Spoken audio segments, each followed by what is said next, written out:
Good morning, and I thank you for coming and spending some time in Israel with us, taking the risk. It's a dangerous country, you know. Wherever you go, there is something going on. If you are in the south, there are rockets in the north. If you go north, there are rockets in the south. It reminds me that during the summer, which summer, you ask? Last summer, no, this summer, no, last summer, okay, 2006, when there was a war in the north, we wanted to evacuate kids from the south, from a city called Sderot, near the Gaza Strip. We wanted to give them some respite, so we thought the best thing to do for them is to send them north, which is a beautiful country. But before they moved north, there were Katyushas. Qassam is north, Katyushas is south, the other way around. Anyhow, we just had to stop in the center of the country where they had some respite, and then they went back south. The kids from the north couldn't go south, so they also were somehow found respite and shelter in the center. So I hope you won't stay anyhow in Jerusalem, go north, south, and you'll see how beautiful this country is and how complicated as well. I will speak about context, and I will speak about news in a certain context. I know you know the story. I'll try to present it from my point of view. I don't have any official Israeli capacity now. I'm just a former spokesperson for the IDF. I've had some other positions in my past. I served as a spokesperson for Israel in New York and Washington and back home. But actually my career was mainly journalism and media. I was a military correspondent for Israel television during the 70s, including which war was it? The Yom Kippur War, and I also covered many other news stories in Israel and abroad. And when I was asked to speak when I was asked to speak, and I was asked also what is the topic, or what will be the topic, I said let's speak about context, because I feel from my own experience, A, in the media, B, with the government, and C, with my present academic work, which I'm trying to proceed, is how important the context is, and how important it is to put things in a certain context. And in order to start, I'd like to ask my friend Michel to present with you some transparency, and then we'll talk about it. So you see, this is a geographical perspective. 4.5 years, that's since the Intifada started. The Intifada went on from 2000 to 2005. Israelis have been killed in terrorist attacks and war, and 6,000 have been wounded. Now we just compare it. What does it mean in America? Almost 40,000. Canada, 4,000. Sweden, UK, France, Spain, Germany, Italy, and Russia. 40,000, almost 41,000 Americans killed or dead in suicide bombers. What does it mean for a country, for a state, for people, for a society under fire? And what and how will you react if it happens to you?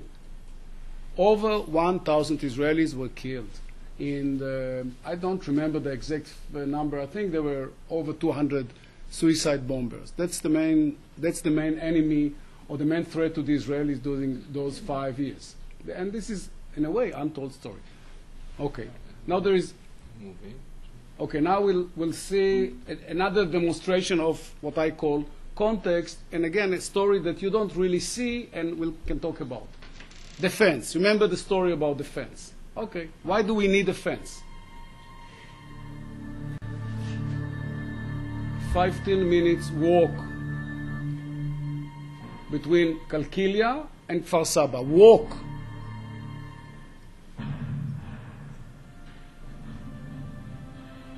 Now that's Kfar Saba and Kalkilia. That's the distance. It's like your morning walk. Rosh Ha'ain. Those are places near the border. Petach Tikva, that's almost the heart of Israel. Eyal Junction, that's in the semi-way to the north, 5 minutes. Metzer, another place. Megiddo. 30 minutes, it's a long one.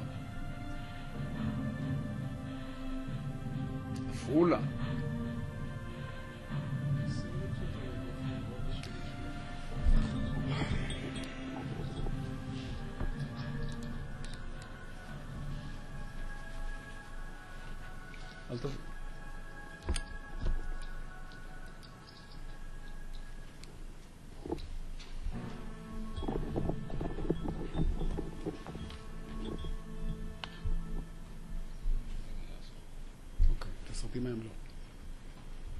Okay. So that's geography, and I don't know how many people know about those short distances. Maybe you all know, and I just preached the converted. At the same time, what I expect to see when you cover a news story, and you ask yourself, well, these Israelis are crazy. They are building a fence. They are dividing the West Bank from Israel. They are cutting people's life, and they're stopping them from coming to Israel for good reasons, not necessarily for suicide bombers. And why do they do that? What's the reason? So I'm telling you very honestly, we had to find a way to stop the terrorists from coming into the country. And there was no way but building a fence, a physical way to stop them from crossing into Israel, as simple as that. Because if you travel, and you, hopefully you did or you will, you see that not only the distances are short, it's almost impossible to stop them, almost impossible. I'm not speaking about Jerusalem, which is one city, and you can come anytime you want, believe me, to old Jerusalem or the eastern part of Jerusalem for there to cross into West Jerusalem and then go all the way wherever you want. And if we don't have any alert, if we don't have any information in advance, you find your way very easily in the out of Tel Aviv or anywhere in Israel. And from that on, you are on yourself. You can do literally whatever you want. And by the way, we just stopped 2 women, one of them a mother of 8, pregnant, in Gaza, on the crossing from Gaza into Israel, before the last crisis there. And 2 of them, 2 women, were preparing to kill themselves, to commit suicide, but with some other Israelis as accompanying them in Israel. We stopped them because we had some information, okay? Someone leaked the information to us. Probably he is in danger now, or she, or whoever it came from. But if it was not there, they easily... And one of them had a very good reason to come to Israel because she had a medical permit. A medical permit. She was given a good reason to come to the country, and abusing that, again, fortunately, she was stopped. The two of them, not one, 2. 2 makes it more, as you may guess. We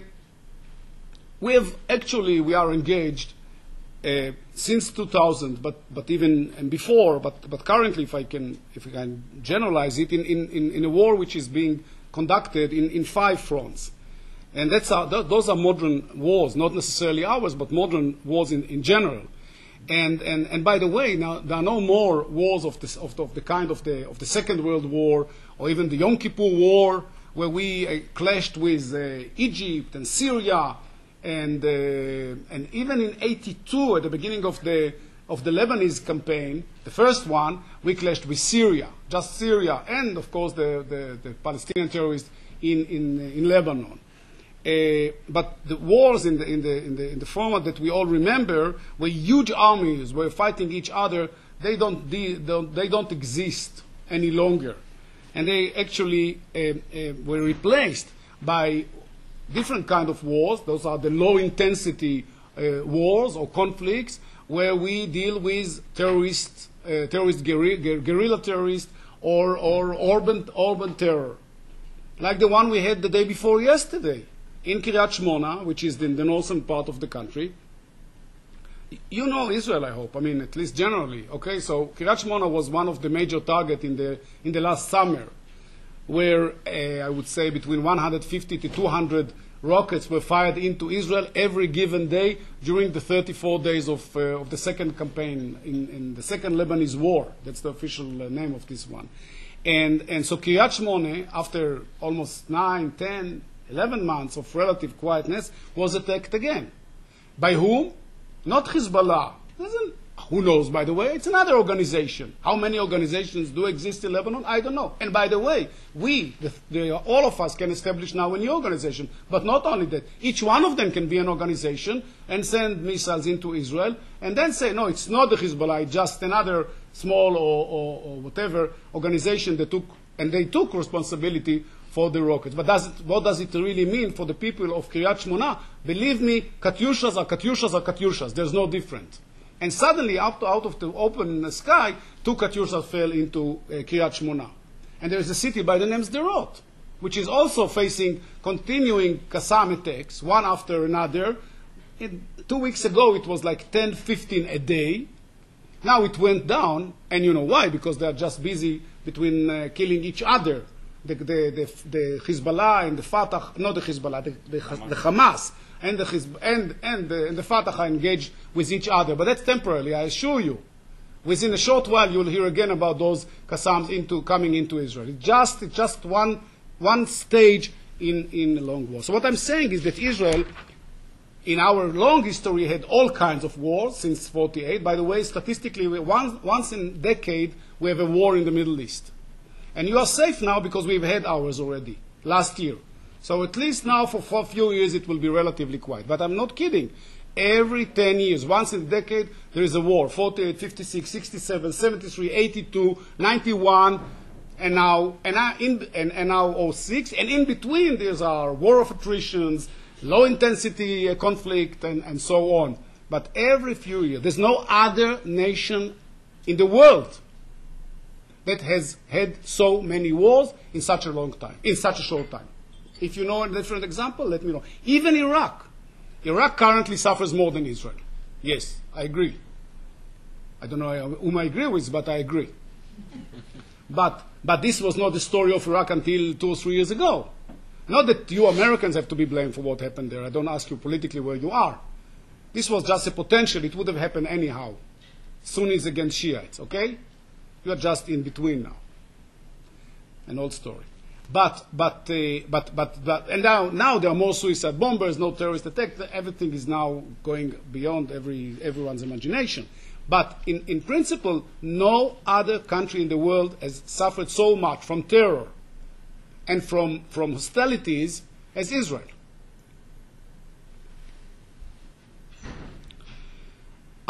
There are ways to react, by the way, and I mean, from the population. What's the secret of those asymmetric wars? What's the secret? The secret is that your enemy is not visible. You don't know where it is. You don't know. We don't know even now how many Hezbollah fighters were in Lebanon when the war broke out, and we don't know where they were, and we didn't know what kind of equipment they used. We just learned during the war. But not because we have some unfortunately and lazy intelligence, just the opposite. But it was impossible to penetrate the Hezbollah. It was impossible to find out. Well, that could have done because from the air we learned how they brought in thousands of rockets into Lebanon. When the war broke out, they had 14,000 rockets, all kinds of, all ranges, positioned in southern and entire Lebanon towards Israel. 14,000. And by the way, I'm always asked myself, what would your government do if not 14,000 and not 4,000, but four Katyushas or Qassams, or call it whatever you want, would have fallen on Chicago, Detroit, or anywhere around the border between you and Canada? I'm just asking the question. You have the answer, and I don't want to answer on your behalf. What I'm saying is that in asymmetric wars, the enemy, who is invisible, concentrates on the rear, on the home front. And that's a complicated situation. They don't fight the army. They don't fight armies or armed forces, not the police, neither the border guard, nothing. They want to clash with, or if you call it clash, with civilians. This is the soft belly. Now, civilians can react differently. They can do what the people of Spain did at the time. They replaced the government after a terrible terrorist attack because they didn't want to They punish their government for terrorist attack. They can react by violence against minorities, other religions, as it happened in Europe in some cases. Our population relatively was able to observe those attacks up to a certain point. And by the way, it all started in the Gulf War in 1991. I happened to be the IDF spokesperson during this war. There were 40 missiles. It's funny, 40 sounds very small number now. But just remember that there were 40 missiles coming from Iraq, and no one had any idea what kind of explosive they were carrying, whether it was just a regular warhead, or it was maybe biological or chemical or whatever Iran is preparing for. Okay? So it was not an easy situation for the entire country. The home front at the time was 6-point-something million Israelis. Now we have over 7 million. And people were sitting in bomb shelters or in sealed rooms, wearing masks and waiting for those protective masks and waiting for those missiles to come. And by the way, we had 3 minutes to prepare ourselves, which is a long way because it took this stupid missile to fly over Israel a long time. It's a stupid missile because it was not guided. It was just throwing it into the air, and wherever it landed, it landed. And by the way, does it make any difference if it's Tel Aviv, Jerusalem, Beersheba, or our favorite cities, Sderot or Kiryat Shmona? No. So most of the missiles fell in Tel Aviv, well, which is a big city, and some fell in the north, in the south, and even some next to a Bedouin tribe somewhere, so that Bedouin were surprised. What do they want from us, they asked. Anyhow, but we had 3 minutes. In our case now, we have 15 seconds, and sometimes you don't have any alert, any warning in advance. Like Kiryat Shmona the other day, no alert. In most of the cases in Sderot, no alert. Why? Because it's coming from a very short distance, 2 or 3 kilometers, 2 or 3 miles. There's no way. And even if they know, what can they do? They are in the street, they are in their cars, driving, they go shopping, they're in the gym, wherever. What do you do when you hear suddenly a siren and they say, red code, red code? Okay, red code, what am I going to do now? Where will I hide myself? But relatively, again, I'm saying the population in Israel is accustomed to that and is ready for and knows how to handle itself. The five fronts that you don't hear a lot about are, first, the defense and security. Second, the political one, the diplomatic. Third is the economic. Countries cannot survive long wars or long situations like that unless they are strong economically. International law. Everything you do during wars like that has to be approved by legal experts now, international law. In all discussions about all kinds of operations, let's say there is a plan to for an airstrike in Gaza. Whatever the target is, it can be a leader of a terrorist organization, it can be just a building, it can be a laboratory, it can be something that we suspect is a source of terror. There are legal experts sitting in the room weighing and analyzing what does it mean in terms of the international law and how it will be interpreted abroad and how we should make sure it's not a war crime, or no one will claim it's a war crime. So it's a very strange situation. Not only military experts are in the room, but other experts as well. Last but not least is the diplomatic, public diplomacy, and that's the war on hearts and minds that you yourself are dealing with in Iraq and in other parts of the world, and that's our challenge in our region, and that's what I was supposed to be an expert at the time. And not only that, just to complicate the situation for you, we deal also with different target audiences. First of all, and they are not separate any longer. We have our own domestic public opinion, the Israeli, which is also made of different public opinions, because what do we do with 1.3 million Arabs, Israeli citizens, living with us, Israeli citizens, equal Israeli citizens, but they speak Arabic and Hebrew, but they relate themselves to the Palestinians, and they claim they are part of the Palestinian people, but they are part of Israel, integral part of the Israeli society. Then you have the regional public opinion, which starts with the Palestinians themselves, Judea, Samaria, and Gaza. Now we are very lucky. We have 2 Palestinian states. Once we didn't want to have 1. Then we ended up with 1. Now we have 2. Soon we'll have 3. Maybe Gaza, Judea, and Samaria. Who knows? So finally, the administration, Condoleezza Rice said the other day, we are just for 1 Palestinian state, he said, to make it clear, because we are faced now with two Palestinian states. Miracles happen, you know. If Arafat would have been around now, we would say, I just claimed for 1 Palestinian state. How lucky I am, I have 2 overnight. But that's not the one he was looking for, the one in Gaza. But we have to deal with those in Gaza and those in Judea and Samaria, with Hezbollah, with Islamic jihad, and with Arab states which maintain diplomatic relations with Israel and peace with Israel. Luckily, we have at least 2 of them, Egypt and Jordan. And where is Syria and Iraq? And our favorite country now, Iran, right? Which I will touch later. So you have to, when you beam or when you air or when you convey your messages, you have to think about them as well. The enemy, but the enemy is varied. The enemy is made of many, and some of them I wouldn't even define as enemies at this stage. And then what about the world public opinion, which you are part of? But if you don't mind, you are the easy part of, relatively, because you are Americans and because we are in relatively good shape in terms of American public opinion. You don't know if they're easy. Pardon me? This is a very mixed. I know, I heard that. But no, I know. The proportion will be here more or less as we have in the... I know you are very... I was told in advance. We have usually good intelligence. But that doesn't matter.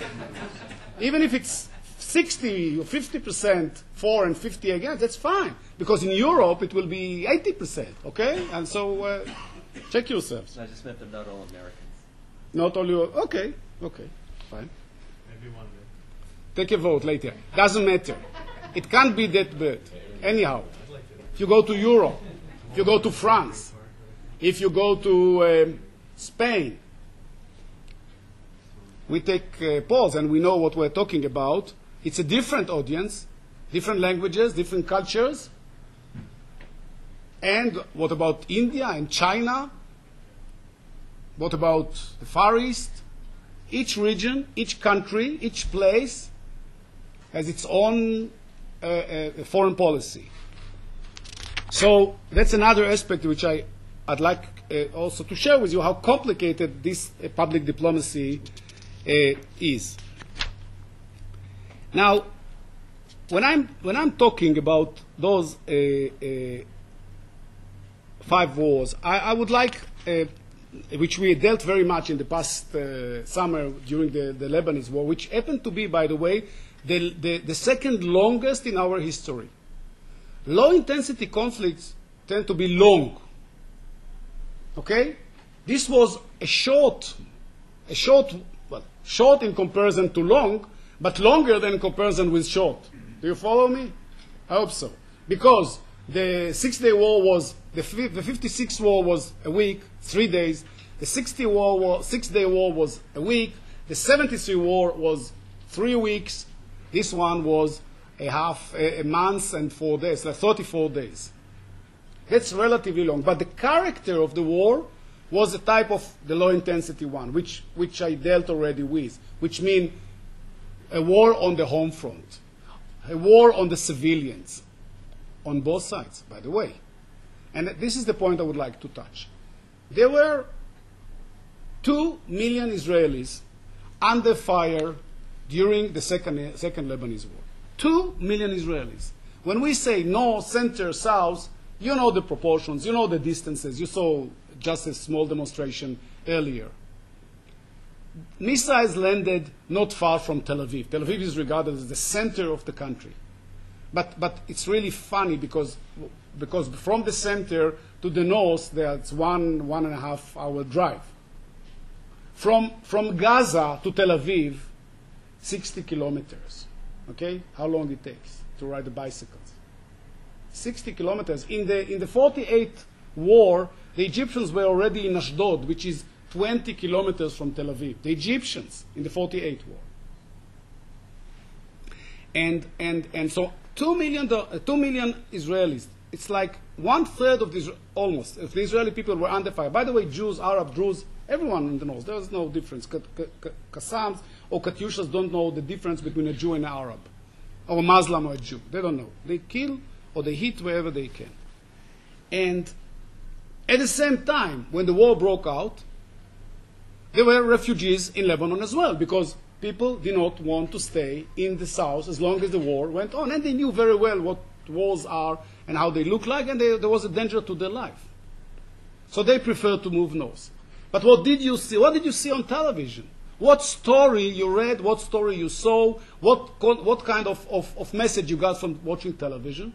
That Israel is attacking Lebanese civilians in the south and forcing them to go north, which is even partly true, because and I'm here to tell you just the truth, or the truth as I see it, because we wanted to exert some pressure on the Lebanese army and on the Lebanese, the government of Lebanon, to assume responsibility for what's going on in their own territory.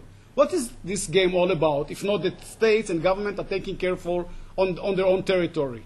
Otherwise it will be a total chaos, right?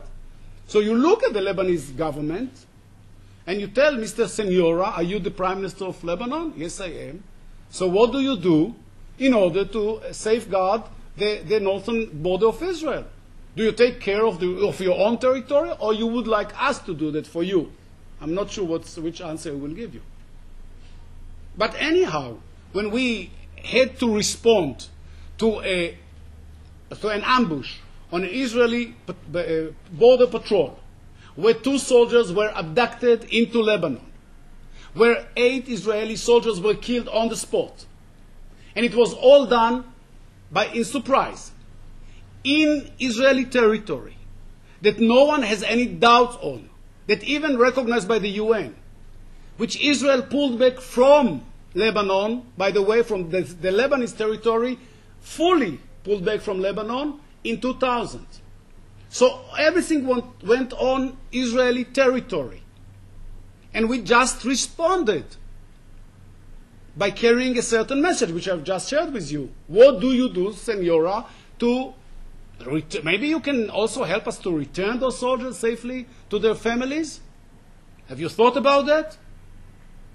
But just ask yourself. I'm keeping this analogy. What do you do if Mexico attacks your country and abducts 2 American soldiers or civil guard or whatever? I don't know what kind of military or police unit is in charge of the border, the long border.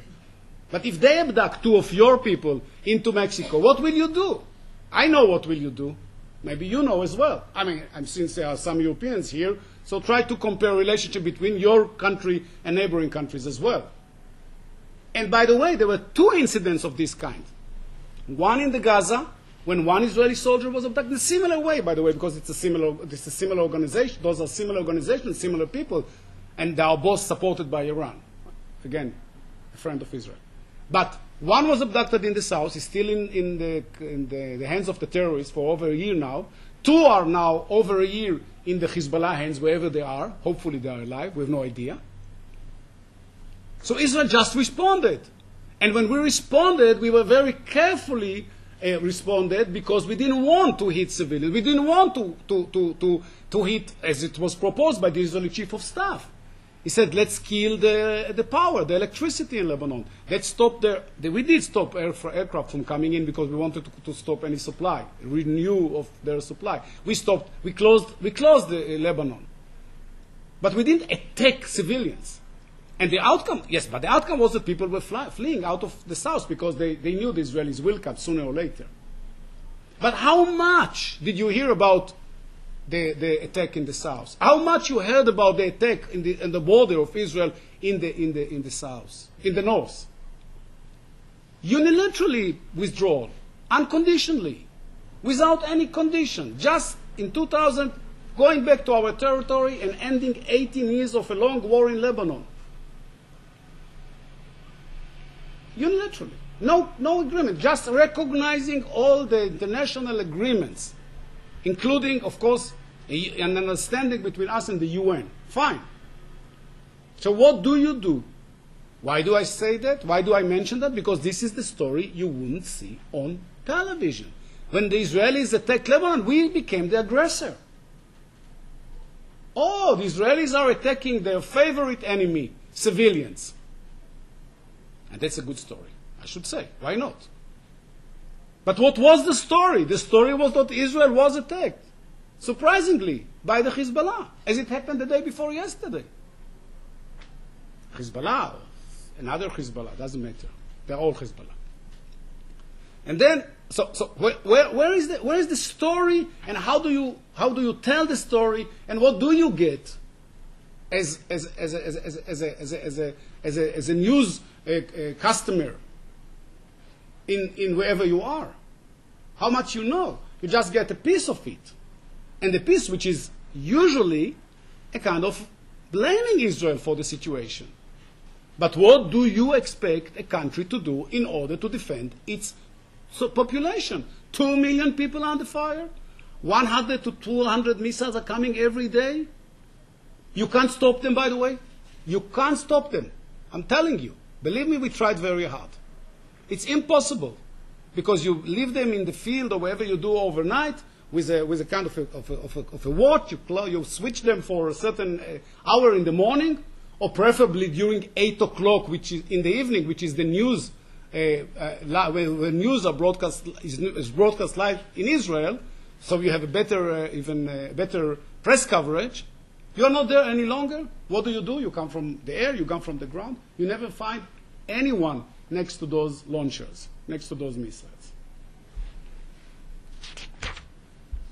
And that's exactly the story that we have had up until 2 or 3 weeks ago in the south. Again, we pulled back from Gaza in 2005, summer of 2005. Everything happens during the summer here, by the way, so you better come during the winter next time, because there's beautiful winter here as well. Anyhow, Sharon, then Israel's prime minister, made a decision to pull back from Gaza. There were 8,500 Israelis at the time in 23 different settlements living in the Gaza, mostly in the north, some in the south. He said, come home, my fellow Israelis. It's over. It was not such an easy decision, not such an easy step, as you may guess. It took a long time. He had to convince his own party. He has to convince his own government. He has to convince the Knesset. It was approved by, not easily again, in majority in all those fora. Fine. Finally, 2005, we went home. And by the way, the reason was not very much security. The reason was that Sharon declared that he would like to keep Israel as a Jewish and democratic state. Jewish and democratic state, because if you compare the number of Jews and Arabs living in this part of the world, they are quite equal. I'm excluding now all the Arab states. I'm just including Judea, Samaria, Gaza, and Arabs living within Israel. Almost 5.5 million. Okay? So, if we want to live in a Jewish democratic state, not either Jewish or democratic, both, we should make a decision to pull back from Gaza, and maybe in the future from parts of Judea and Samaria as well, in order to maintain a stable Jewish majority in this small country.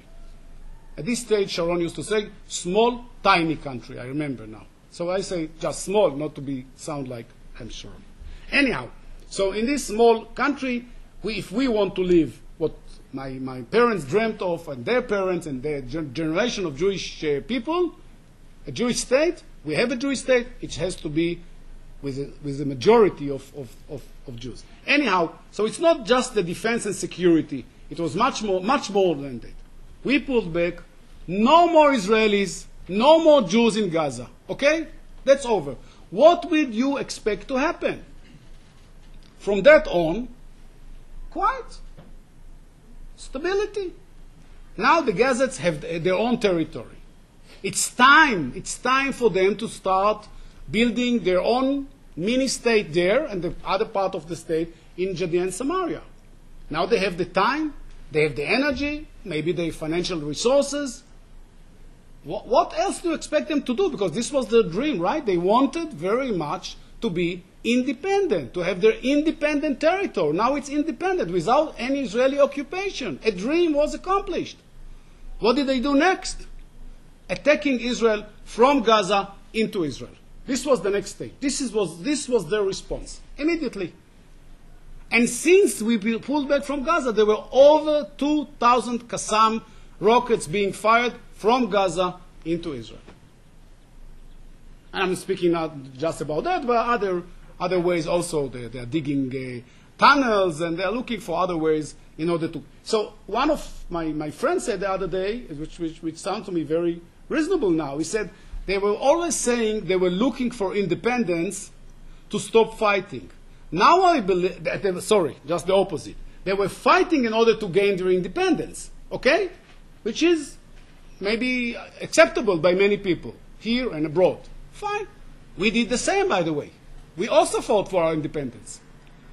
But once you reach that goal, you do other things. You build your own state. Now, he said, when the Palestinians finally reach that goal and have their independence, they start fighting. They start fighting now. So this is a story you don't see. And this is a story you don't hear. And Israeli diplomats, I've just heard some of the reports in Washington, in Europe. They tried to sell this story. They said, look what's going on here. We pulled back. We have no even single Israeli present on Palestinian Gaza land. Not that it didn't stop the war, it just continued, and even stronger than before. So many Israelis, me included, will tell you now, maybe it was not the right move. Maybe it was better for us to be still now present and to keep in Gaza and to keep our settlements. Yes, please. Could I just add there that although the IDF staff was against the retreat, can you say that the Israeli leadership takes into account the casualties and the costs of its baby, which is the IDF? Because if you actually look, the rise of successful attacks against the IDF from 96 to 2000 was for Hezbollah. They became very, very effective at targeting the IDF. The IDF in Gaza complaining always that, for example, I use the example, Morag takes a battalion, 500 soldiers to guard 50 families. There was the Dolev battalion ambush, which killed soldiers various times. Bases were attacked from under, and so I think here, if you bleed the Israeli army, not so much the society, Israel retreats. This is the conclusion. That you can see from Lebanon. The main problem was that the increase of casualties from 96 to 2000. The same with the various ambush attacks, both on the roads and under bases.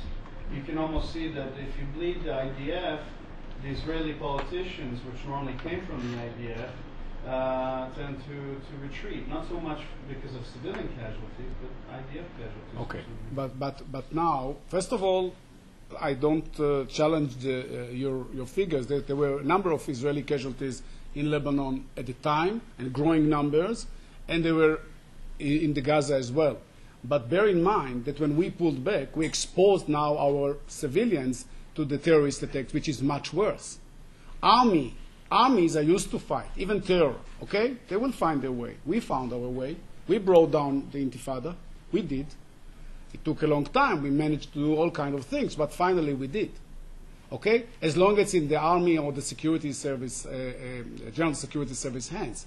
But when we realize now that the outcome is that people cannot live safely near the border, and let me tell you, there's no difference for me if the attack is on the very northern part of the country in the north, or it's in the center. For the same Israelis, the same people, and they deserve the same kind of security. The same applies to the south, by the way.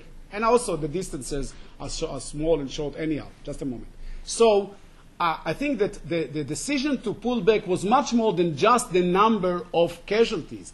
This was a decision, by the way, by two different governments, by two different prime ministers, coming from two different political views, two totally different. It was Ehud Barak, who is now coming back, was as prime minister in 2000, and it was Ariel Sharon in 2005. No one expected Sharon ever getting into that point. Okay? So there's much more than that. Maybe there was a kind of a message, which I don't see anywhere. Israelis are ready for compromise. Okay? We had compromise with Egypt a long time ago, but very significant because we pulled back from the entire Sinai, including city by the name Yamit, which we totally destroyed at the time. So on, we pulled back totally to the 67 border, except Gaza, and now back from Gaza. So what's there? Well, why will the animosity and the hostilities continue? Why? Unless you reach a certain simple conclusion, which is even hard for me to express. They don't want Israelis, they don't want Jews to live in this part of the world. As simple as that. And they won't stop until and unless we all be going somewhere. And if we cannot walk, we better swim. Because we have water there. So we have to swim. And if we swim well, we will reach Cyprus. If we don't swim well, we'll stay where we are. Okay? That's what I'm saying. Just a moment. This is the message. We finally, yes, I agree with you, Lebanon was not the best place for us to be anyhow. But when we pulled back from Lebanon, what did we say to the Lebanese people? Now it's your territory. Finally, we have 30,000 troops on the border, including the Lebanese army. But based on another 15,000 multinational force, without them, I don't believe the Lebanese army would have been there. Yes, please. Talking about Israel's right to defend itself, and the fact that you had a weak government in Lebanon, and Hezbollah sort of coming in the south and infiltrating into the civilian population, it's still, I still wonder what specifically the Israeli army did or could do better in terms of separating Hezbollah from the civilian population, and how you address this issue of when you fight this kind of war. And you said there aren't going to be any more wars like the wars of the past. Yeah. So you're going to be fighting this war.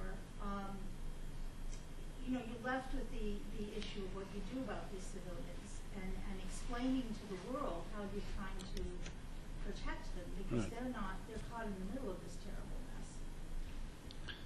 mess. When we all know what guerrilla is. Guerrilla guerrilla is based on the fact that there are civilians surrounding and protecting the guerrilla fighters. Well, sometimes they're not protecting them of their own free will. They are even if they are threatened by them or they are forced to do it, but still they are hiding within civilian population because otherwise they will be exposed to whatever army is fighting them. Okay, this was the case in anywhere in the world in the long history. This was the case. So Hezbollah, which by the way is just 10 years old, all the Hezbollah that you see around now is just 10 years old. It's not an old movement or freedom movement. Nothing, nonsense. Hezbollah was invented by Iran 10, 11 years ago.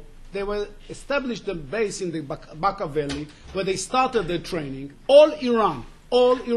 Money, weapons, manpower, guidance, everything came from Iran and still going on, Iran.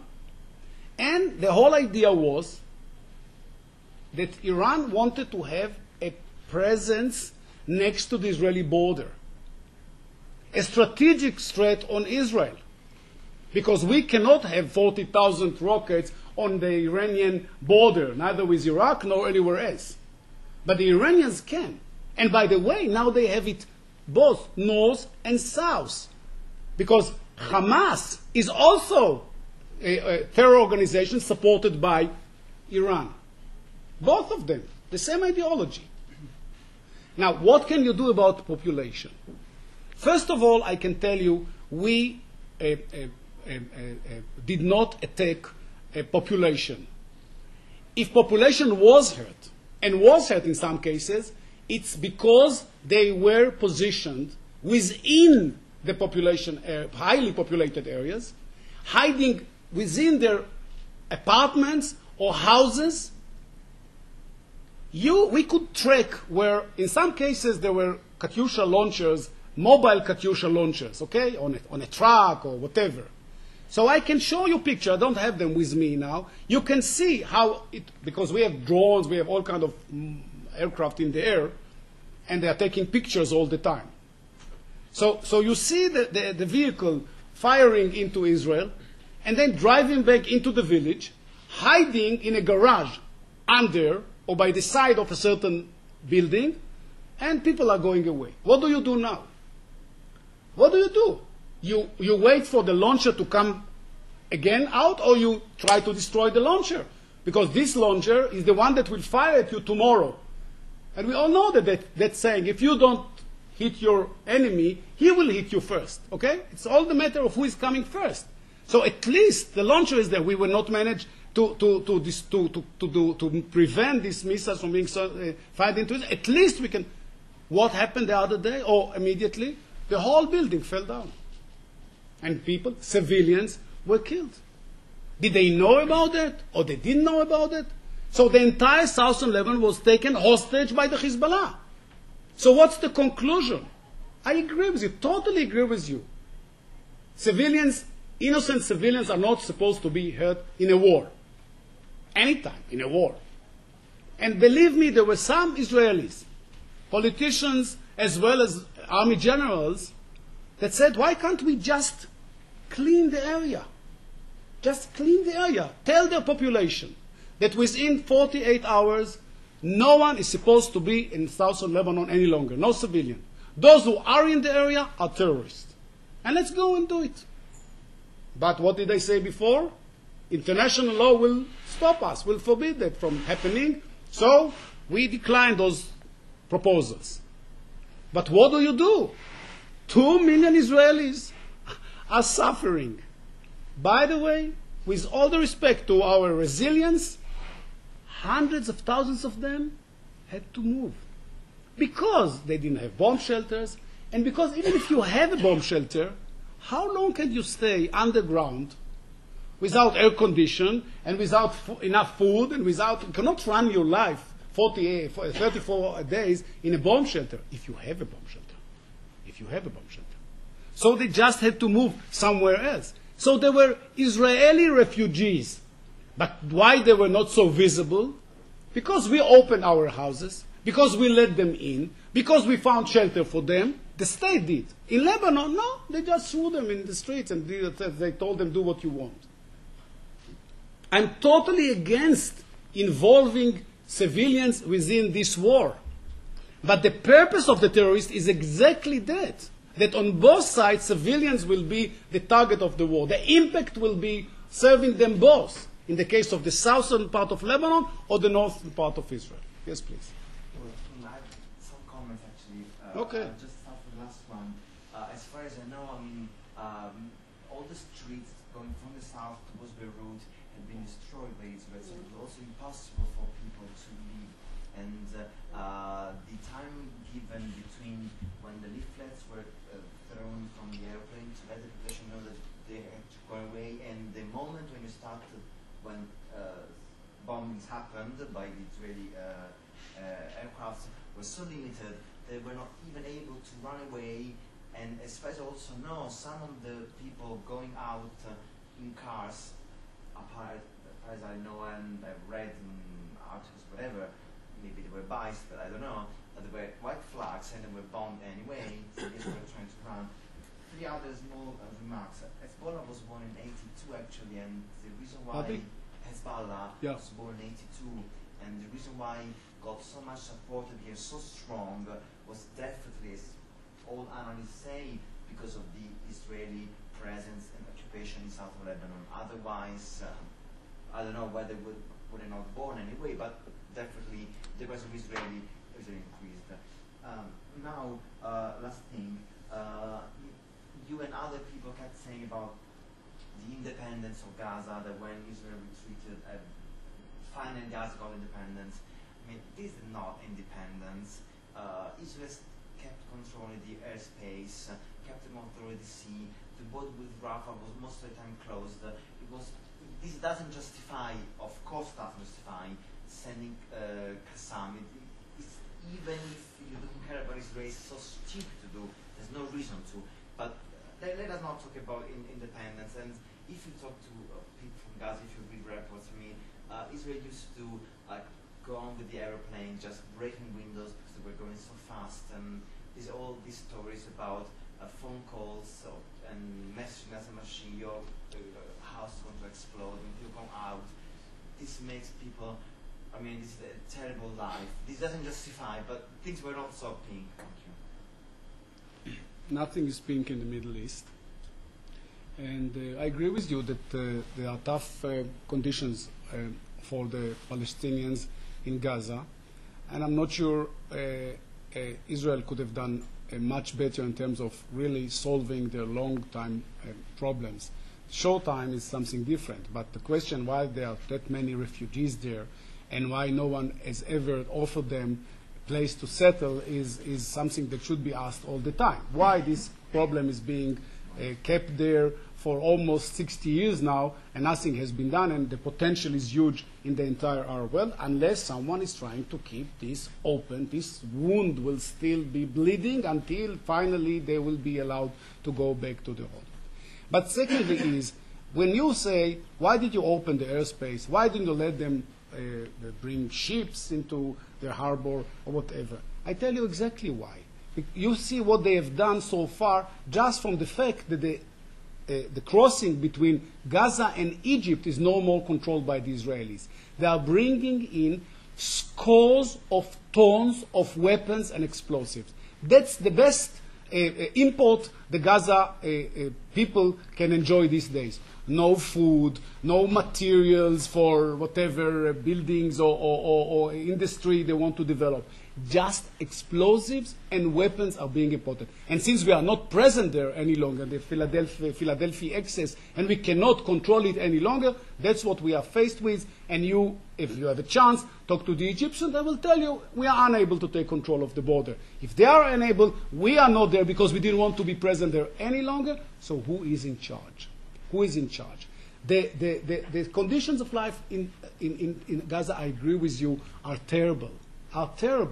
But the question is how long and from where and why and for how we should be responsible for them. And I'm sure that it won't take very long until we also be blamed for these ongoing hostilities and killings between the Fatah and the Hamas. One day you will see it in the newspapers or somewhere that the Israelis are just inciting and the Israelis are involved and the Israelis encourage this far and this party or this party. Because it's very popular, it keeps the world, it gives a certain attitude that the Jews or the Israelis are responsible anyhow for this situation, so whatever happened there is also part of it. And I totally disagree. I think that whatever left for them to do is to build their own state. And I would like to remind you, because I was there, I'm old enough to remember there were times that Israel did not accept one Palestinian state. There were no Palestinians at the time, okay? There were no chance for them. And we finally reached that point. And we finally accepted this solution. And we finally understood that, okay, this world will have a Palestinian state. Okay, even on a soil that many Israelis believe is part of their old country. Okay, fine.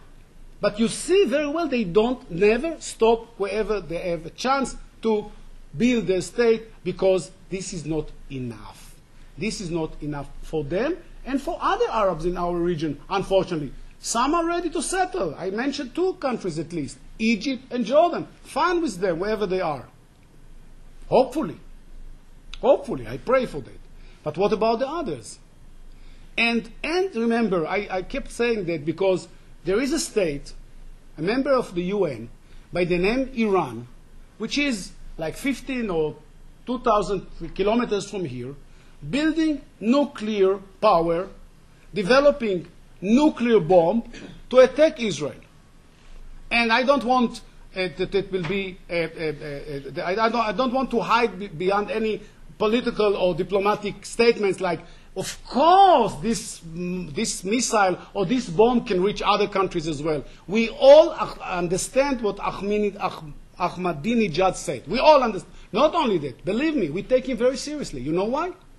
You know why? Because he not just only speak or say what he wants to do, he also do it. This guy is very capable. And he's leading his country towards a stage or a time where they will acquire a nuclear bomb. And I am looking forward to see what the world will do. And who will do what? International sanctions? International pressure? Will it work? It didn't work so far. It didn't work so far. And at the end of the day, my good friends, I promise you, we'll be left here on our own. And the world will say, unfortunately, we're not able to do it. France continues to support Iran. Russia continues to support Iran. Even now. Also in building their nuclear project. And we are just there. Still, not alone. Some understand our policy, our position. US is still there, others. But I don't know. It will be finally our own so-called problem. You have to deal with that. And I don't know what do they expect us to do. And it's not a theory any longer, my good friends. It's a matter of 2, maybe 3 years. That's all. 2, 3 years. And they will have at least the capability to produce a nuclear bomb, if not a nuclear bomb. What will you do? What are you doing? I'd like to ask you. You will blame Israel for that? Of course, because the Israelis always had, or not always, they have had also a certain capability. So this is just a response to them. No, that's not what he's saying. He is not threatened by Israel. No Israeli leader has ever said that Iran has no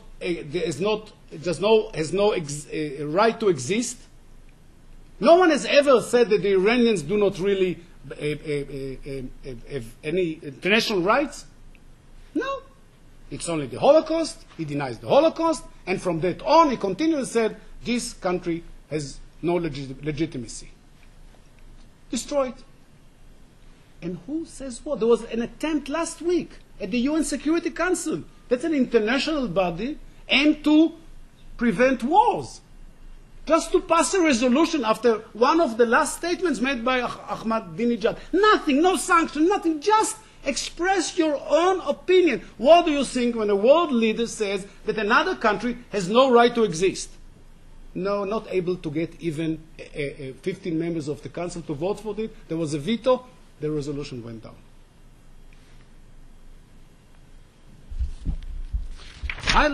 There are many examples like that, and I'm just sharing with you my own view. I have a long presentation here, which I don't know what I'll do with. Anyhow, maybe it will be my PhD one day. I'm working on that very hard. Tell me how you did it. Anyhow, what I wanted also to show you, we at the end of the day, we are totally dependent, almost totally dependent on the media. You know why? Small group like that, with all the respect, does not represent millions of people. But millions of people do watch television, do read, hopefully, newspaper, log in, internet. They have their own access to information. And the information they get is from the media or from the representatives of the media. So I just want to show you another example because Michelle is getting tired and we prepared two television reports about a story called Israeli Massacre in Jenin, the year is 2002. I don't know if my colleague Gerard mentioned that, but just two reports about Jenin, and then let's talk about it.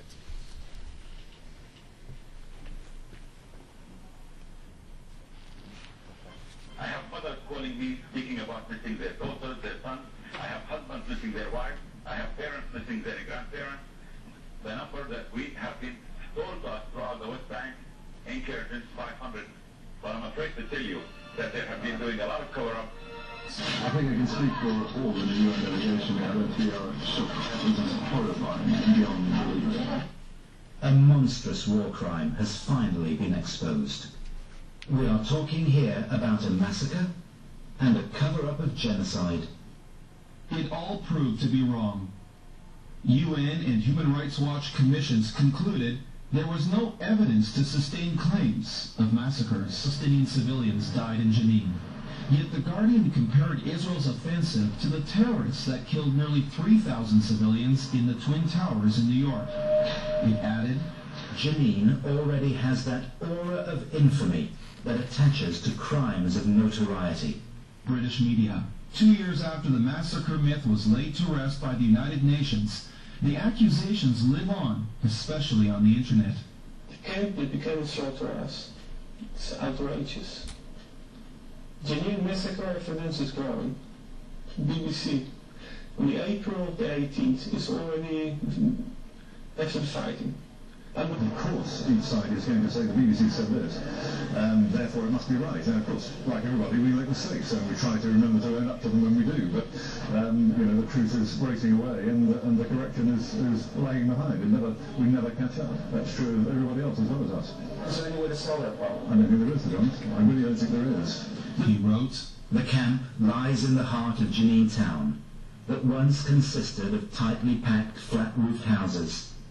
All but a few of the streets have been blown apart. I was reporting what I saw, what I actually saw in front of my own eyes.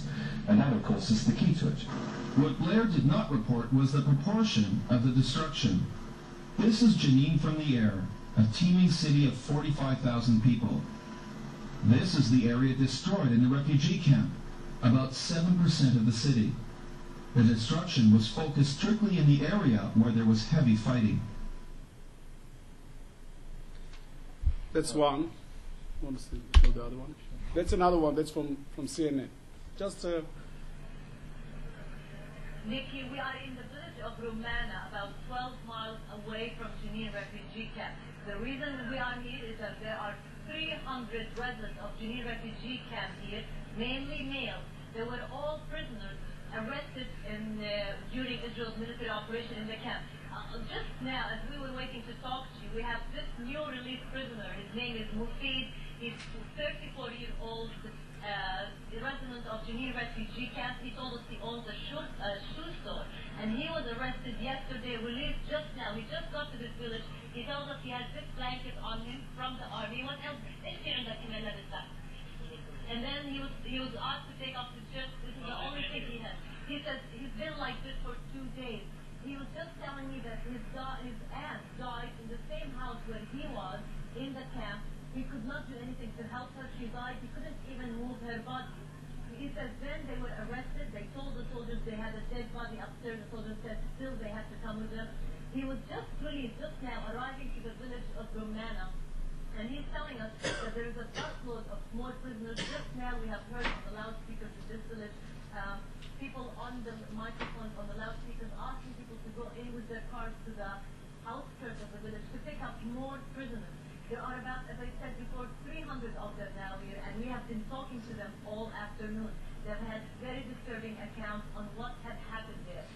First, they say they were mistreated when they were arrested. They were beaten up. They were ordered to take off their clothes, and then they stayed that way for 36 hours, 24 hours, many for 48 hours. Now, what we're hearing from them is also disturbing accounts as to what happened in the refugee camp. Mufid here has also been telling us that there's a lot of destruction in that camp. He says many of the houses have been knocked down. Many of the bulldozers, the real bulldozers, have destroyed a lot of houses. He says his aunt was killed from a shell that was, or fire that was fired from Apache helicopters on the camp. He says there were no militants inside the house where he was. And he says many of those who are dead and were killed in Jenin refugee camp from the Palestinian side, many of them are civilians. The estimates we have been hearing both from Israeli and Palestinian officials and sources is that more than 200 Palestinians have been killed in that camp, and we still have not been able to go in. We cannot verify much of the information, but we can see prisoners like Mufid who have been given their account of what has happened there. Nikki? Ruler, in this latest clash in the refugee camp, some 13 Israeli soldiers have been killed. What are you hearing about that particular clash? Does it appear that it was a well-orchestrated ambush on the Israeli soldiers?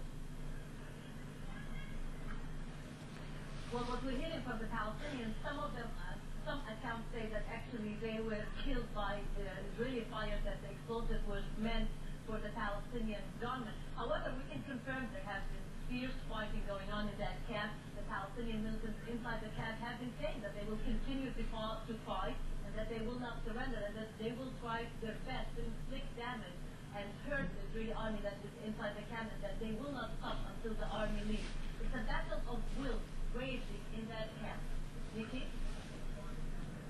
All right, Rula, I mean, in Ramallah many times. Well, Israel's defense minister is raising concerns with the U.S. envoy, Anthony Zinni, about guerrilla violence along the border with Lebanon. Okay, by now we know there was no massacre in Jenin. Now, not only 200 Palestinians, but just 53 of them were killed. Each one is a tragedy by itself. I'm not saying that we're looking for justification here, but this Jenin was the center of terror for quite a long time, and there was another piece on that. This was just after the Israeli Passover. There were two suicide bombers coming on the eve of the Erev Pesach, in the eve of Passover, when few hundred people are gathering in a hotel in Netanya. They found themselves in, by the way, this was the only place they knew because one of them used to work there at the time, because everything was empty. They were not aware it was the eve of Passover. So they were looking for the local mall, but the mall, all the malls were closed. So he said, I remember where I used to work in Netanya. So that's how they ended up in this hotel, two of them, and they killed, I don't remember the exact number. I think that it was like over 30 people, and many of them, or maybe more, I don't know. Maybe you remember. I don't remember. Enough. And also the time and the place. The time or the place. It's like the Egyptians and the Syrians are taking Israel on the Yom Kippur War. There are times you have to be even more careful when you hit Israel. At the end of the day, Israel had no choice. This was the worst month of Palestinian suicides against Israel. It's called Black March. There were 136 Israelis killed in one single month. One single month. So finally Israel had no other option but taking control again on the West Bank, including Jenin, where we all knew that Jenin refugee camp served as a center for terror. So, and there was no massacre. Israel made a mistake. You know what was the mistake? The mistake was that there was no media joining and embedded to the Israeli forces. This was Israel's major mistake. This is what I'm claiming wherever I can now. Just a moment. We had to have the media with us to show. And the 13 Israeli soldiers were killed by the Palestinians as part of the so-called innocent people within the camp fighting back. The war of wills, he said, something like that.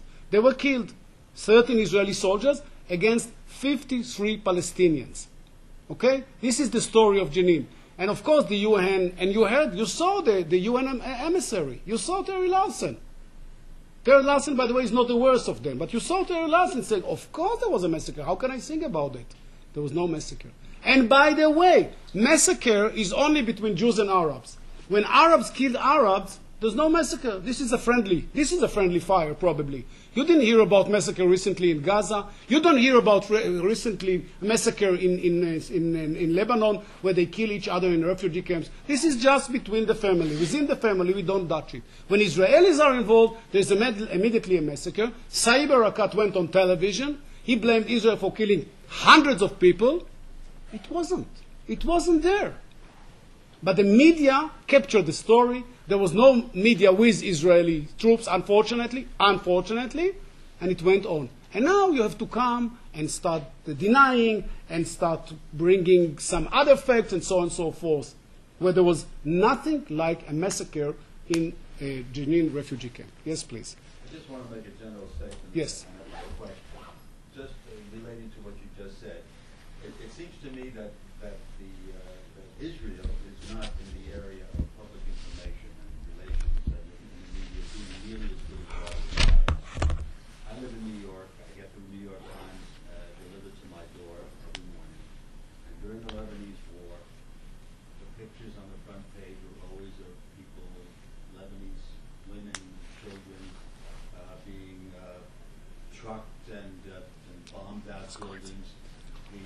number of buildings that you see on television over and over during that particular period would imply that the whole city was being destroyed.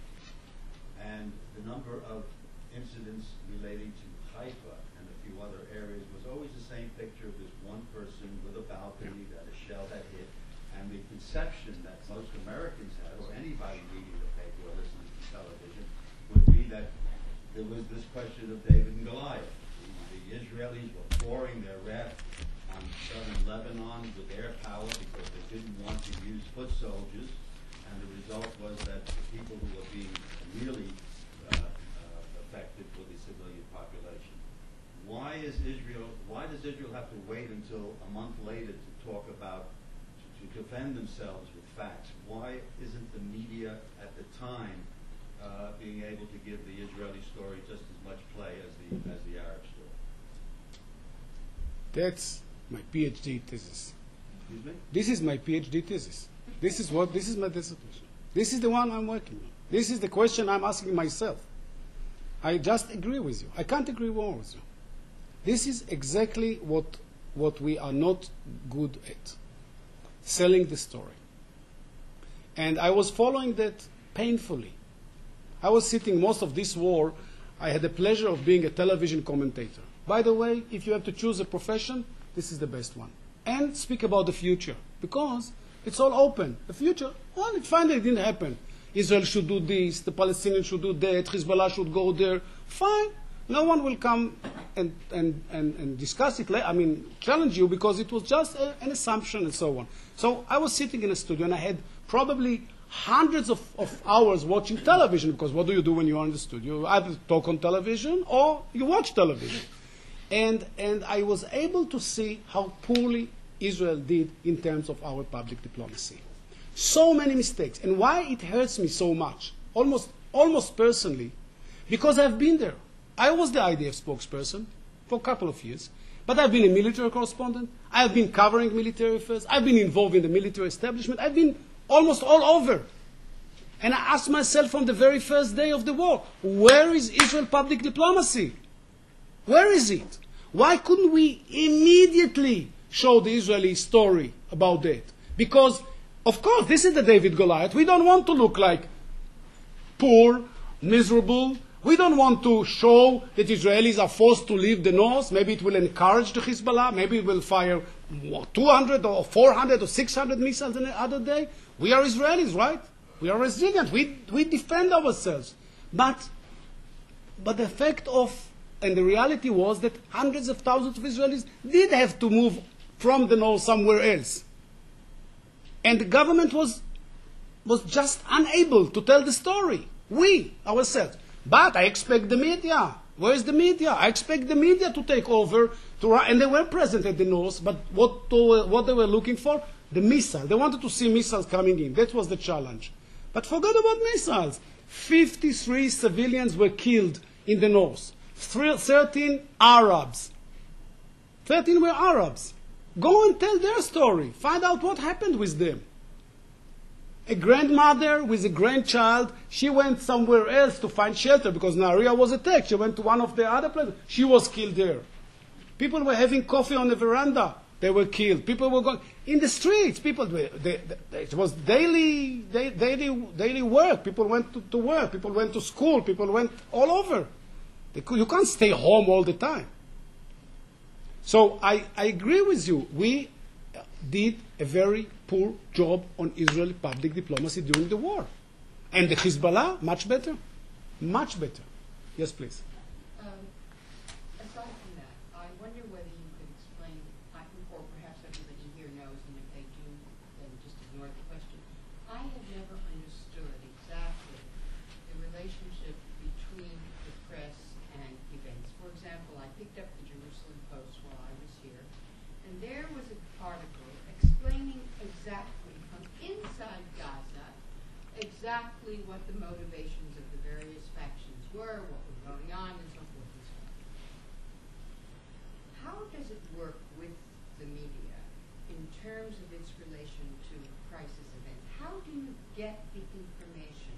Who do you interview? The layman, and I consider myself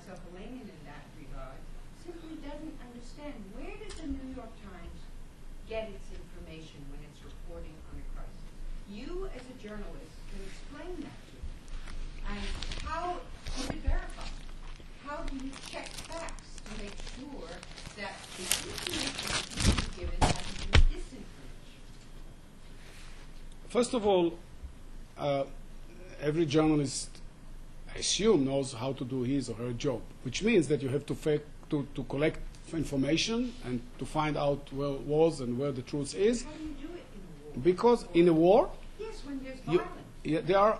Oh, well, that's a good question because, for example, I don't know how many journalists are traveling these days to Gaza, for example. As long as one of them is being arrested, was kidnapped or abducted, whatever, 3 months ago, it's still BBC reporter, still somewhere there. I don't know how frequently they travel to Gaza now, but the first is to come and watch it by your own eyes. And I'll give you to watch it, to watch and then to talk to the people. I'll give you another example. The second week or the third week of the Intifada, 2 Israeli reserve duty soldiers are traveling to their unit. Made a mistake, took the wrong way, were arrested by Palestinians, were taken to a police station in Ramallah, and were lynched a while later by hundreds of Palestinians. This is the story. In short, this is the story. One of the killers there also had the time to pick up, because he heard the phone ringing. This was the wife of one of them, so he answered the phone. Your husband is now being killed by us, he said. See, because cell phones, yes, he had a chance to answer. Anyhow, there was some media crews, their television crews, that came to Italian. This is the story with the Italians. Okay. And the Italians, the Italian television, and this was the only, all of them were pushed out and were told not to take any pictures, and they confiscated their materials, whatever, they disappeared. And only a television crew from Italy, which had an Israeli producer, also an Italian reporter, but the Israeli producer, she managed to pick up the video. She ran away from the spot. She picked up a car somewhere. She came to Jerusalem, and they dispatched the materials to Italy. Okay? Israel, managed to get the information from Italy, because this was the only report. So, and then we negotiated with the station, and the information became available, and the pictures were circulated all over the world. Terrible pictures. So, this is an example why the media was fearful, why the media agreed to give up such a big story just because they were told by the Palestinians, you better run away from here. Why the Italians, now there's an additional story here. Yeah. The Italian reporter later on, not this one, another one, doesn't matter. Italian television is Italian television, another channel, another station, not this one, another. He sent a letter. He sent a letter to the Palestinians, and he actually apologized. He said, I'm sorry I violated the norms between you and us, the procedures. I know when you say that you are not supposed to be there, we are not supposed to be there. I'm sorry that a television network in Italy carried the story against your will. And the other day he left the country because he couldn't stay here any longer. He got mixed between all those opinions here and there, for and against. Then the Italian channel decided to change him. Of course, there was a replaced him. Discussion. Yeah. On all media, of course, there were different positions, so he was taken back, and somebody else was sending. You do rely you do rely at the end of the day on Palestinian sources, okay? You do rely on Palestinian sources. You don't know how much they report to you the entire truth, 50% of the truth, or 25% of the truth. You rely these days on Palestinian photographers, cameramen, because you have no access to those places. In comparison, Israel is open. This is a democratic country. You can go anywhere you want. You can take any picture of anyone you want. You can do your job here happily. It's another point which is being so much missed by the media. because they take it for granted. Of course, Israel, we can do whatever we want in Israel. We can even report where missiles landed, that next time when the Hezbollah or the Hamas fire at Israel, they know exactly whether they missed or they hit their targets. And we can't do very much to stop them, because even if we have military censorship, it's not that effective. So the media is here. In terms of Israel, which is Western democratic society with Western values, we let them run the stories and do their job. It's not been equally done on the other side. We pay for that, for sure we pay. We don't expect them each time to say we are reporting for democratic Israel, because since there were elections in the Palestinian Authority, that also became a democracy, you know. After you hold democratic elections, only democratic governments are being elected, even terrorist ones. They are in power. Anyhow, excuse me for my cynicism. Anyhow, what I say is that we expect the media to report the facts. And we expect the media to report the background. And we also expect the media to report the context. Because that's how it should be done. You can't not expect, maybe you are more educated audience than others, that people will say, okay, but there was another part of it. Okay, there was another proportion. Okay, there was another piece of it. Maybe you know, but the average listener, the average viewer, the average reader, they don't know. And if the media doesn't do the job for them, who will? Even in a 30 minutes, 30 seconds or 1 minute or 1 minute and a half, even in a short story, you have to give it full. And you cannot do what Rula Amin did. When she had someone standing next to her, just think about it. This poor guy, it was such a beautiful interview, as you noticed. He said nothing. The media, the camera was just moving up and down, and she was reporting what he told her. Did he? I don't know. And if he did, you can use his Arabic and translate it into English, at least given any evidence. No, it's Rula Amin telling us what he told her, probably before this picture was taken. You have no idea. And of course she failed with the mistake, she made so many mistakes. Well, okay, I don't know if there are any more questions. You are hungry, you deserve lunch, and I wish you all the best, and thank you for coming again.